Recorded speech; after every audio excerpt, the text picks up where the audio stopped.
I'll just get right into it. Youth approach to sensitivity.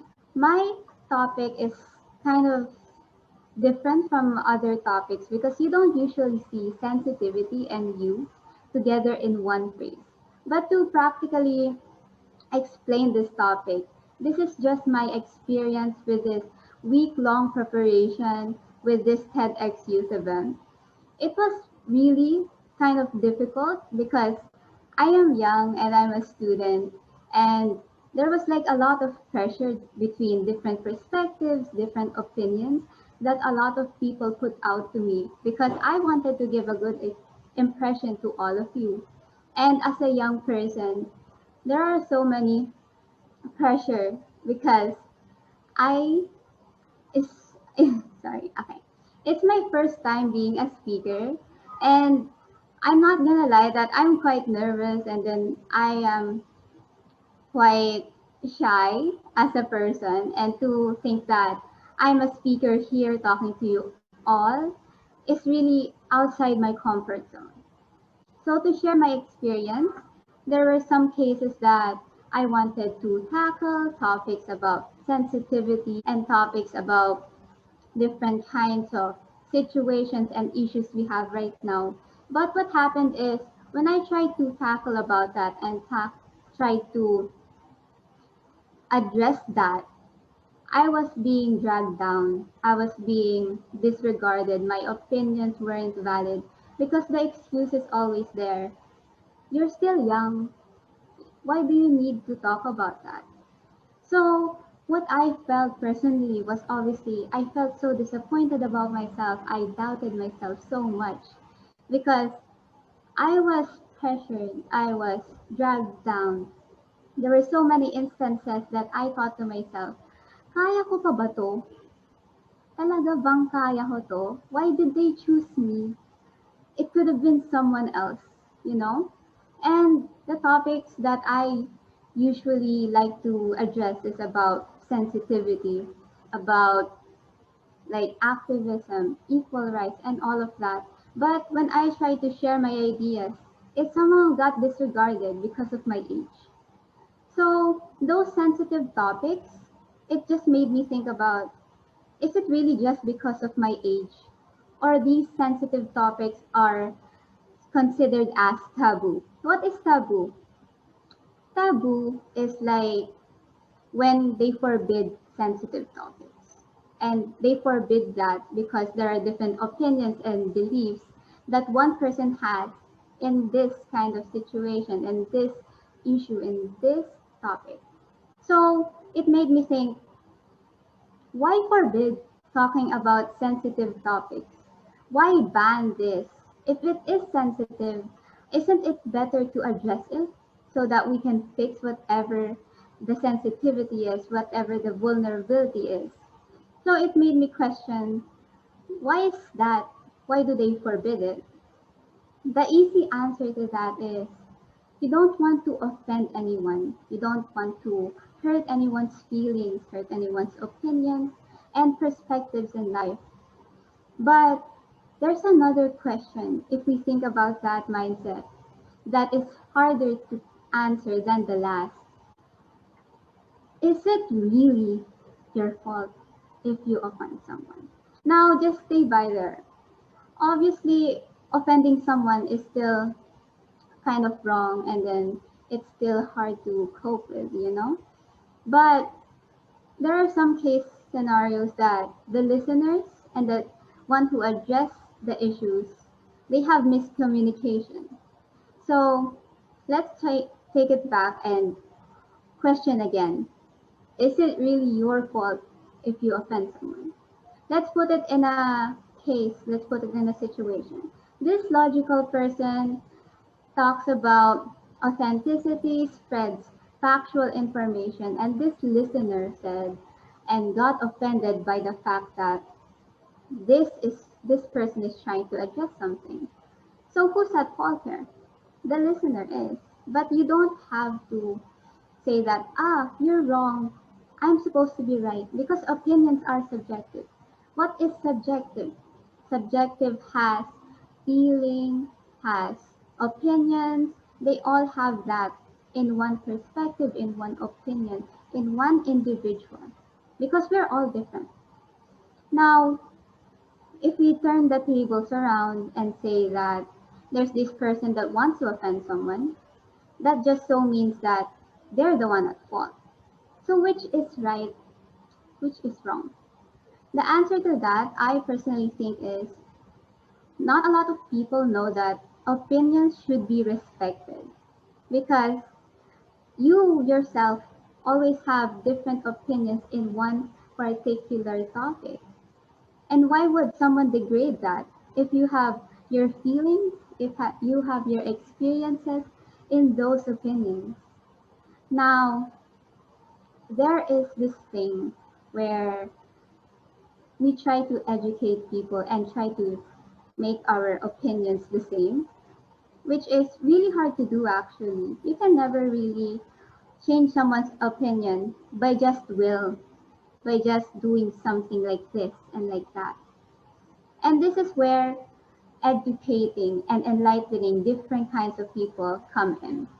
So here lies educating close-minded people. I actually have an experience of trying to educate someone and trying to enlighten someone to think my way, which is wrong. Okay? What happened was I tried to disseminate information, but to my surprise, that information was wrong because my mindset back then was that I have something to say and I'm supposed to be right. No one should think that they're superior and they're inferior because we all should be equal and we should all have our right to say our opinions and our perspectives. Now, with that in mind, what happened with my experience is that I did disseminate wrong information, and as a youth, as a young person, I was looked I was looked upon and I was dragged down and they looked at me as an even bigger child. With mistakes, they don't really define you like other people say. Like they said that why did you do that mistake? You should have done better. But what really is, you need to learn from your mistakes. They don't define you, but they refine you to be a better person in the future. How did I do that? So there was this one occasion that I tried to educate, like I said before, but I did it differently. So what happened was it made me think in that occasion. Can youth really have an opinion on sensitive topics? I tried so hard to gain the respect that I once lost because I made a mistake. What did I do?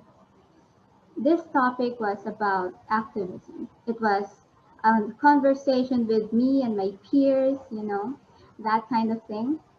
We were talking about sensitive topics, like about the government and all of that. What happened was they said activism is like suicide. It's like you're committing suicide just for your voice to be heard. And that kind of infuriated me because there are so many activists that risk their lives, yes, but they do that to reduce the inequalities in our world and to reduce the amount of inequalities and also things like topics in the government, topics with their own feelings, and you're degrading them from what they want to do, from what they want to refine in society. So I said that statement as firm as possible. I stand it tall, and let's say that I got a positive outcome of that. And I got the respect, and I gained the respect that I once lost. So, how do you fully educate someone, and how do you fully try to gain their respect?